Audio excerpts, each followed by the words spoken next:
क्या आपने कभी सोचा है कि जब दुनिया में साइकोलॉजी एक इमर्जिंग साइंस बन रही थी, तो भारत में मनोविज्ञान की शुरुआत कैसी रही होगी? क्या वो सिर्फ पश्चिम से आया हुआ ज्ञान था, या हमारी अपनी जमीन से भी कोई वैज्ञानिक सोच निकली थी?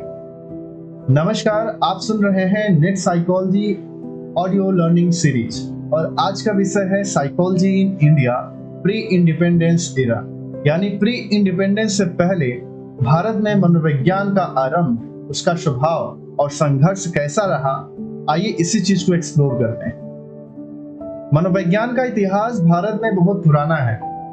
वैदिक ग्रंथों, उपनिषदों, भगवद गीता, योग सूत्र, ये सभी मानव मन, चेतना और आत्मा की गहराई से पड़ताल करते हैं। मन, माइंड, बुद्धि, इंटेलेक्ट, चित्त यानी मेमोरी और अहंकार, ईगो जैसे कई अवधारणाएं आज के मॉडर्न साइकोलॉजी से भी कहीं अधिक गहराई लिए हुए हैं। लेकिन आज हम बात करते हैं एकेडमिक साइकोलॉजी की, जो इसकी शुरुआत मॉडर्न वेस्टर्न फ्रेमवर्क में हुई ब्रिटिश कॉलोनियल रूल के दौरान। 1835 में लॉर्ड मैकॉली ने मिनट ऑफ इंडियन एजुकेशन लिखा, जिसमें यह स्पष्ट रूप से कहा गया कि भारतीयों को अंग्रेजी शिक्षा दी जाएगी ताकि एक ऐसा वर्ग तैयार हो जाए Indian in blood but English in intellect हो। इस नीति के तहत शिक्षा का उद्देश्य था ब्रिटिश मूल्यों और विचारधारा का प्रचार, न कि भारतीय ज्ञान परंपरा का पोषण। नतीजा यह हुआ कि साइकोलॉजी का विकास भी ब्रिटिश मॉडल पर आधारित हुआ। एक्सपेरिमेंटल साइकोलॉजी, बिहेवियरलिज्म और वेस्टर्न थ्योरीज डोमिनेट होने लगे। तो दोस्तों, अब हम बात करते हैं फर्स्ट इंडियन साइकोलॉजी डिपार्टमेंट की, कि भारत में पहली साइकोलॉजी की डिपार्टमेंट कब खुली थी। तो भारत में सबसे पहले कलकत्ता यूनिवर्सिटी ने साइकोलॉजी को एक स्वतंत्र विषय के रूप में अपनाया 1916 में, और यहीं से साइकोलॉजी की औपचारिक पढ़ाई शुरू हुई। डॉक्टर एन सेन गुप्ता भारत के पहले साइकोलॉजी के प्रोफेसर माने जाते हैं। उन्होंने वेस्टर्न और ईस्टर्न दोनों विचारों को बैलेंस करने की कोशिश की। इसके बाद बॉम्बे, मद्रास और मैसूर यूनिवर्सिटी में भी साइकोलॉजी डिपार्टमेंट खुले। दोस्तों, अब हम बात करेंगे role of colonial encounter in shaping psychology.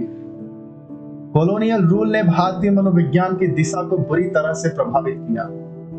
एक तरफ भारत की अपनी रिच फिलोसॉफिकल साइकोलॉजिकल ट्रेडिशंस थी, दूसरी तरफ ब्रिटिश शिक्षा प्रणाली ने वेस्टर्न मॉडल को सुपीरियर बताया।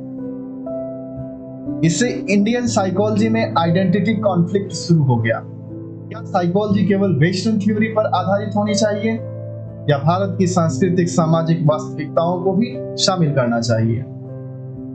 इस समय तक साइकोलॉजी केवल एक वेस्टर्न डिसिप्लिन के रूप में विकसित हो रही थी और इसकी भारतीय जड़ें हाशिए पर चली गई थी।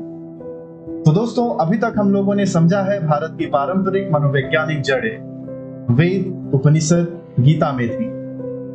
मैकॉली ने शिक्षा प्रणाली को पूरी तरह से पश्चिमी बना दिया ताकि ब्रिटिश एजुकेशन सिस्टम का प्रचार। 1916 में कलकत्ता विश्वविद्यालय में साइकोलॉजी डिपार्टमेंट की शुरुआत हुई और कॉलोनियल इनकाउंटर ने भारतीय मनोविज्ञान की पहचान को दबाया। तो दोस्तों, आगे हम बात करेंगे इंडिपेंडेंस इरा के बाद मनोविज्ञान कैसे विकास हुआ, भारत में साइकोलॉजी का विकास कैसे हुआ। इसको हम लोग अगले एपिसोड में एक्सप्लोर करेंगे। तो आज की इस ऑडियो लर्निंग सीरीज में बस इतना ही रखते हैं दोस्तों। सुनते रहिए learning series for UGC net psychology और महसूस कीजिए साइकोलॉजी को बाहर से नहीं, अंदर से।